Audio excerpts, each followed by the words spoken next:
Hey, welcome to Left Night with Kendra Dawsey. And now here's your host, Kendra Dawsey. Hi, everyone. Hi, Zach. How are you doing today? Hello, how are you? I'm hanging in there. And yourself?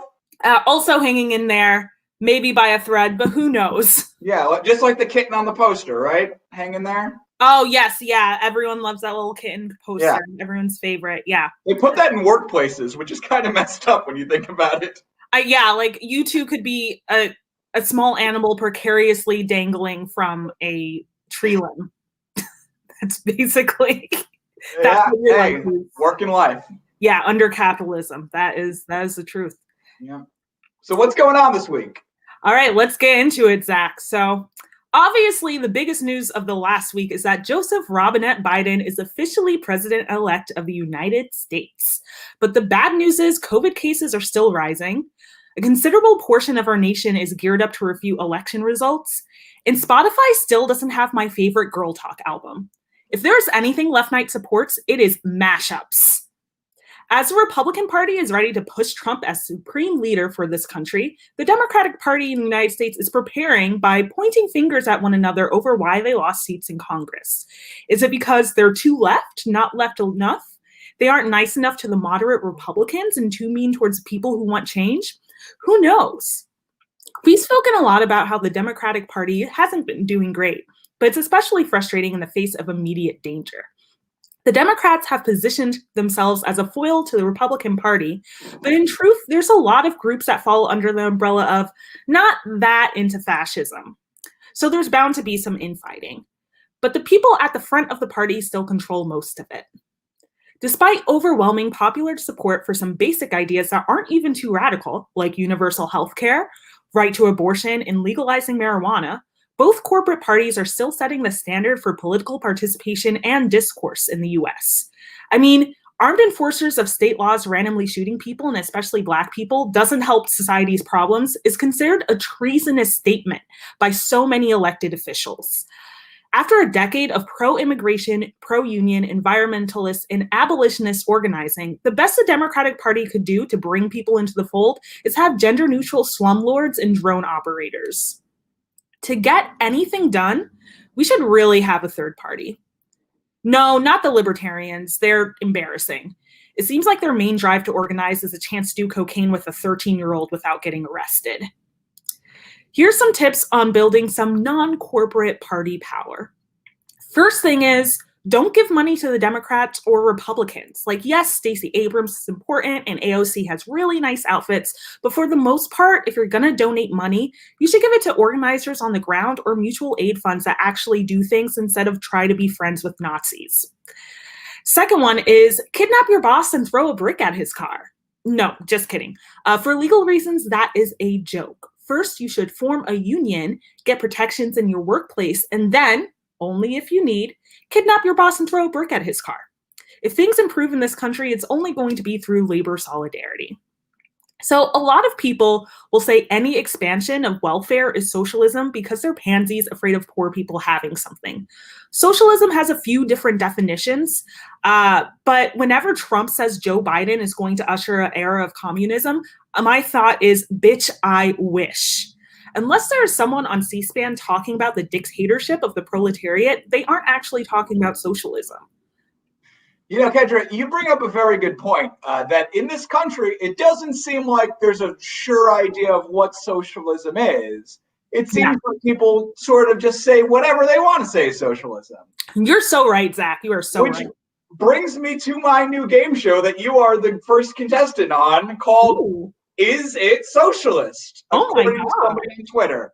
So what happened is that I looked up 12 things that are objectively not socialist things. And I wanted to say, hey, let's see, do somebody on Twitter really believe, and not like trolling, not joking, to the best of my ability to read their comment, does somebody really believe these things are socialist? And you will be here to guess whether or not I found one. All right, are you ready? All right, I'm ready. Let's do it. Question number 1. Is Mitt Romney a socialist? I hope no one said this because it is absolutely not true. What world would he be socialist? famous Bain Capital. All right, let's see. Mitt Romney is a socialist. At least a couple of people, this guy posted twice in one day about how Mitt Romney is a socialist Democrat that calls himself a Republican. It's fucking sad. So as fun as socialist Democrat is as a term, yeah, so we've got one. Let's see what our next one is. Is ESPN socialist? Famous sports network, ESPN. I feel like someone dumb enough on Twitter would be like, oh, ESPN acknowledges that there's a Black Lives Matter movement, so that means they're socialists. So I'm going to guess someone said it was socialist.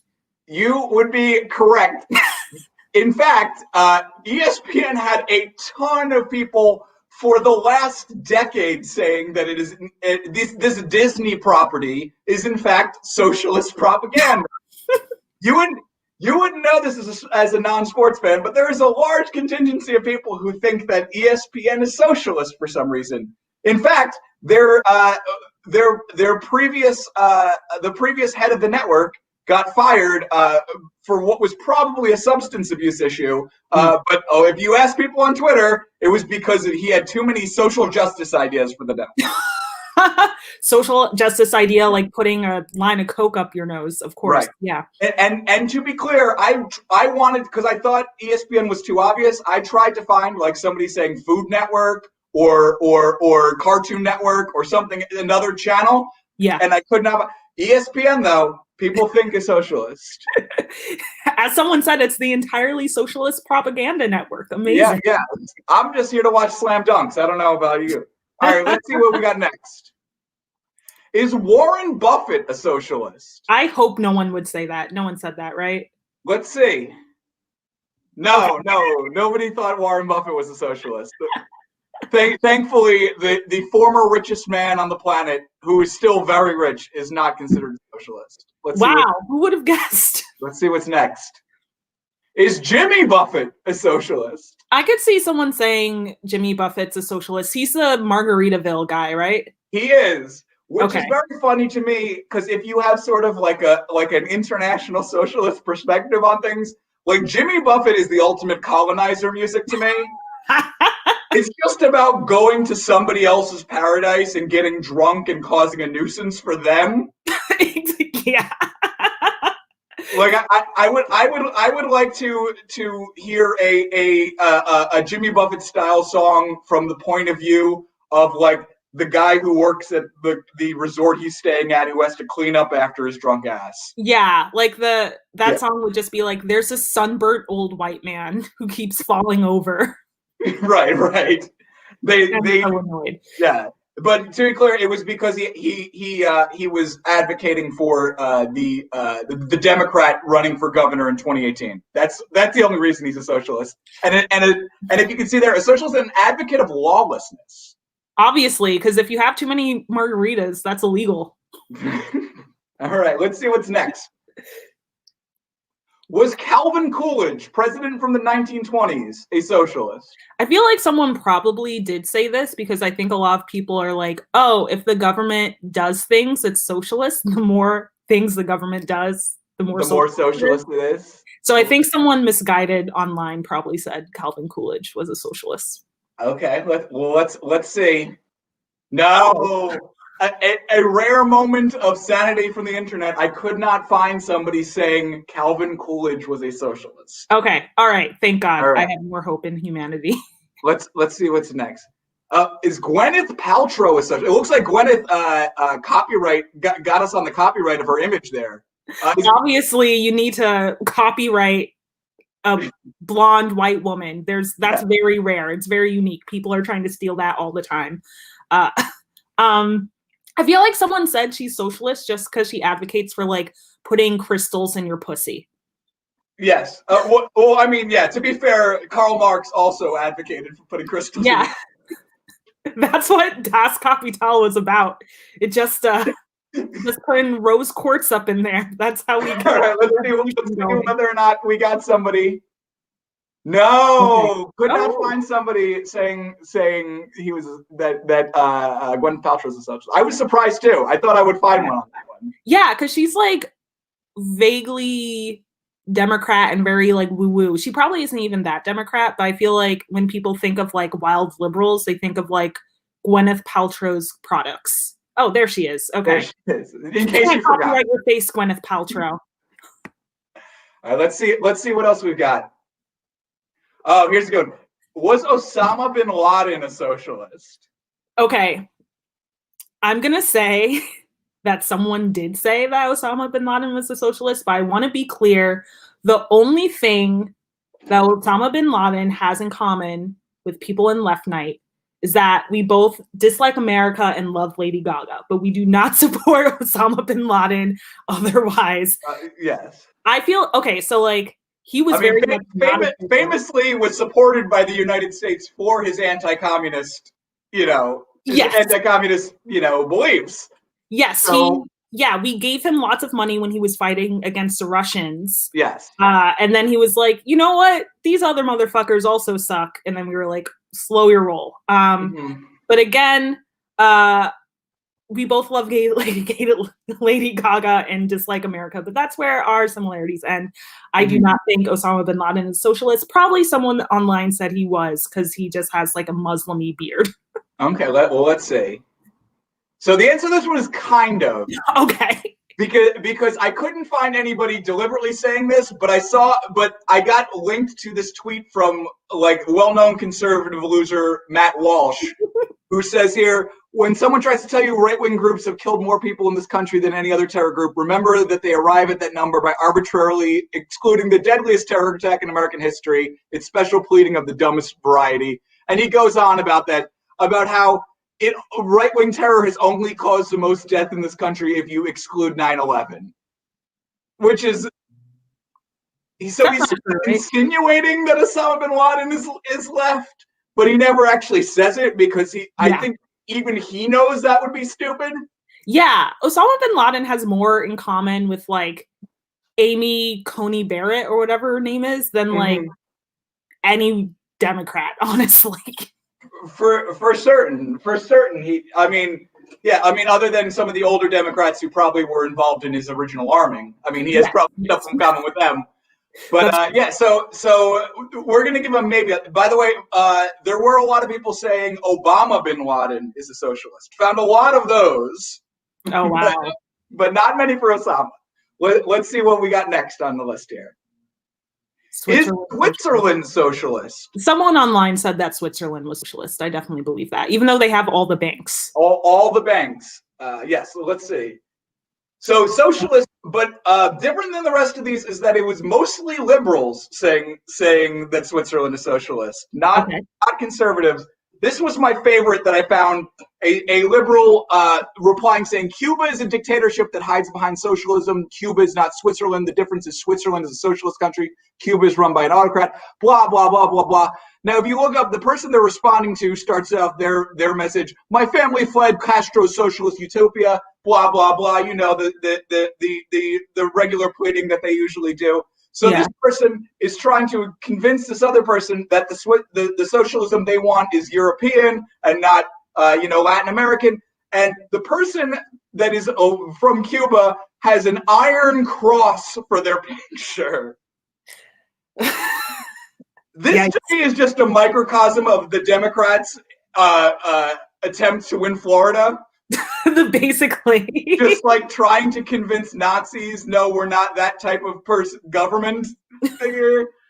So, this one, I just love that screenshot. There's a lot going on here, and I don't think I like any of it. It's all bad. Oh, no, it's none of it.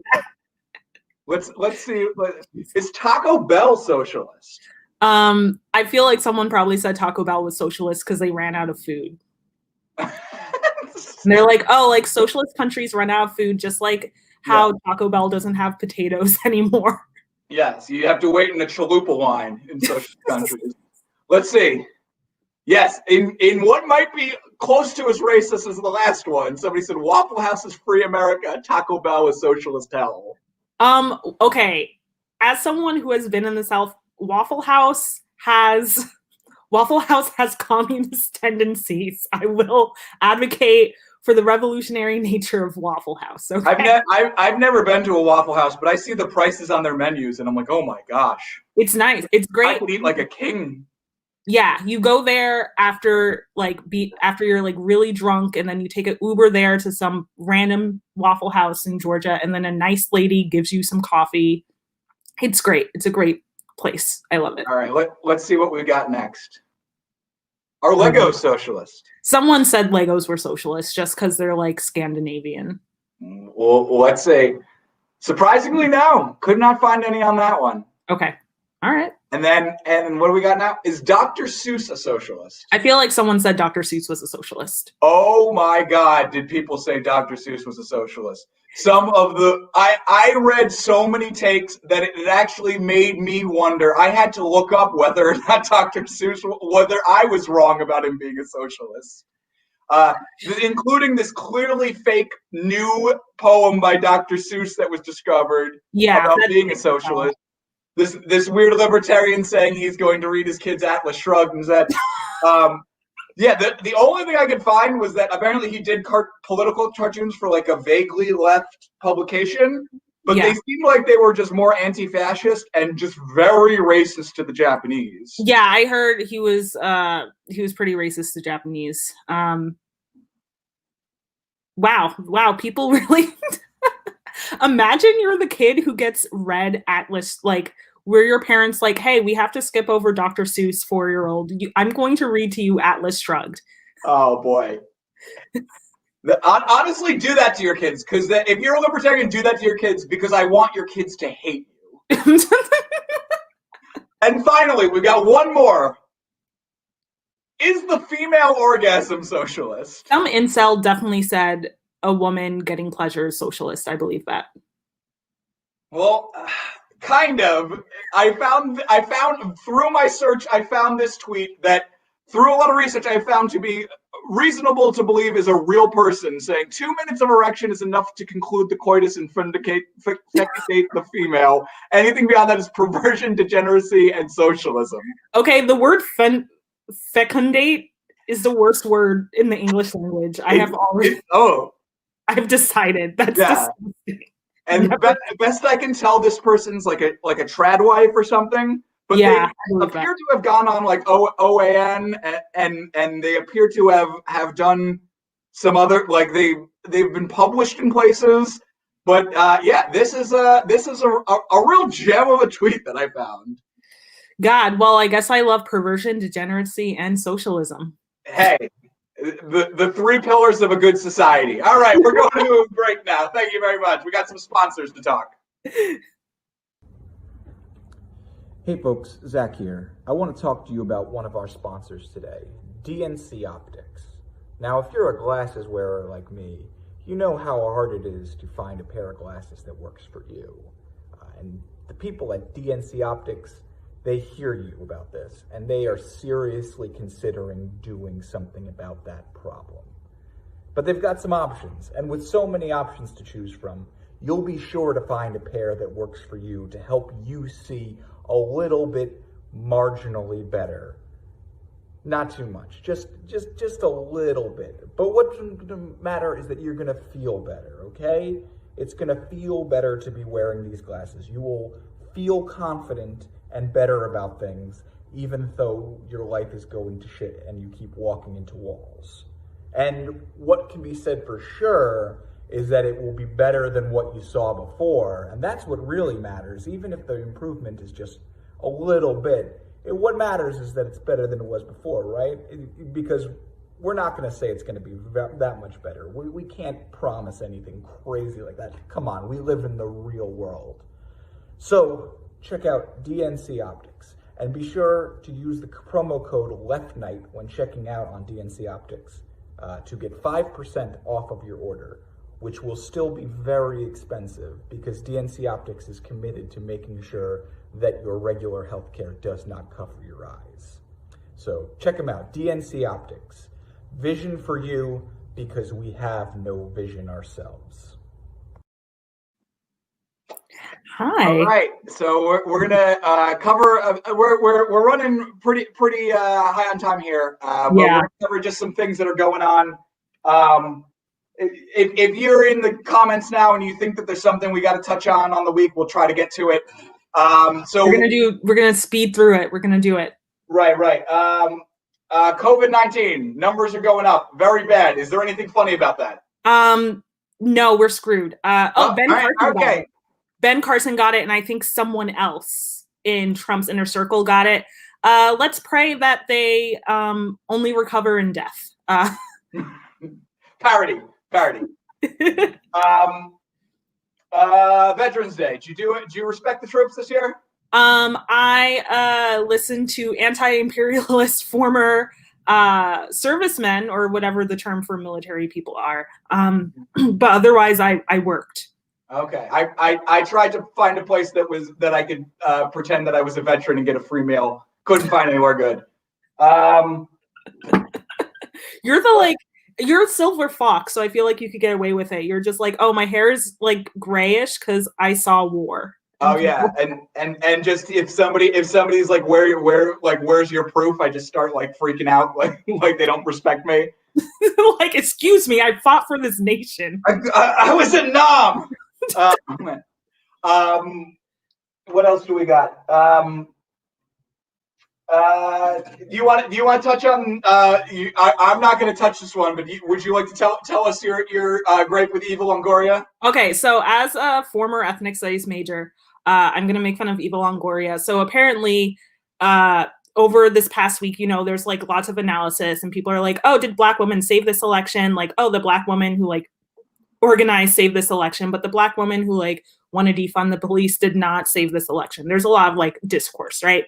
Eva Longoria fixes her face and then gets on TV and she's like, "Oh, like, yeah, Black women did stuff, but like we also have to give it up for like Latina women and who are organizers. They got shit done." And a lot of people were mad at her for a few reasons. One is that like I think the way we talk about Latinidad in this country is like very like there are Black Latinos, so it's not necessarily a either or thing. And also, what does Eva Longoria do? Like, how does she know who did what and what? Like, was she on the ground knocking through doors? Was she like going to a door and being like, "Hi, I'm the star of like ABC sitcom Desperate Housewives, and I want you to get out the vote for Biden"? Like, what is she doing? And basically, rich people don't know what's going on. I don't know why she said that. Like, it's not an either or thing. It's not like, oh, either Black people help the election or Latino people help the election. It could be both. Totally. Maybe it was like the same person. So she's just being ridiculous. Yeah, I agree. I also think if I'm the Democrats, I would like to have my Latina outreach person be somebody who was on a TV show in this decade. Personally, at least get like America Rivera. Like, wait, yes. Somebody has been on recently, I think. Okay, well, that's it for this segment. We're gonna do something fun, real quick. Need a swag and I'll provide it. Open up and bite it. Open up and bite it. Open up and bite it. Shut up, boy, you bite it. You don't know no better, yeah. Heard he got the cheddar, yeah. Now that boy with me, he gon' spend it better, yeah. Put him on it, Alex, Gucci on it. All right, everyone. Well, thank you for joining us today. We are just about done with our show, but last we have a closing segment from Zach. Thank you. I want to talk about something that's very meaningful to me, and that is President number 45. That's right, Joe Biden. I know what you're thinking. You've probably heard a lot of people refer to Donald Trump as President 45. They call him 45 all the time. There's certain liberals that only refer to him as 45 because on top of being racist and sexist, apparently he's also Beetlejuice, and if you say his name, he might appear. I don't know. But technically, they're correct. Officially, Donald Trump is the 45th president of the United States. And to me, this is bullshit because he is the 44th man to be president of the United States. Obama is called 44 sometimes, and he was the 43rd. Bush is 43, and he was actually 42nd, so on and so forth. You go all the way back to the 1880s and 1890s, where there was this guy named Grover Cleveland. who served 2 non-consecutive terms. He was the 22nd president. He lost his re-election campaign. And then he comes back after Benjamin Harrison is president and allegedly then becomes the 24th president. That's bullshit to me. You can't be 2 separate presidents. You are one guy. All right, let's say you dated some guy in high school, all right? He's your high school sweetheart, your first love. Then you break up because you're going to different colleges. Then you go to college, you meet this new guy who smokes cigarettes and reads Faulkner, but he doesn't have his life together. So after college is done, you dump him, you go back to your home, and you rekindle your love with the first guy. That's right, the first guy. He's not your third boyfriend then. He is still the first guy. You have not had 3 boyfriends. You're not going to introduce him as your third boyfriend. Maybe you should want me to put it in more concrete terms. If Trump runs again in 2024 and beats Biden, are you going to call him 45 still or 47? Or are you going to call him 45 and 47? Are you going to call him 92? Your numbering betrays a lack of planning for the future. And I know this is annoying to have to rethink how you think all these things. I know how you feel. I was a young, precocious little nerdy kid who thought it would be useful to learn all of the presidents. And that's still in my head, even though I loathe every single one of them. The same thing goes with, I also learned all of the constitutional amendments, and I would like to burn that document. But none of this is changing anytime soon. So the least you can do is be unreasonably mad about every piece of bullshit minutia that inhabits the supposedly hallowed and sacred institutions of America. But I will say this, don't throw out all of your impeach 45 stuff quite yet, because we may and probably will need to bring that stuff back out very soon. All right. Thank you, Zach. That is our show for this week. Stick around for Quarantine Action Wrestling. Yeah. Bye, America.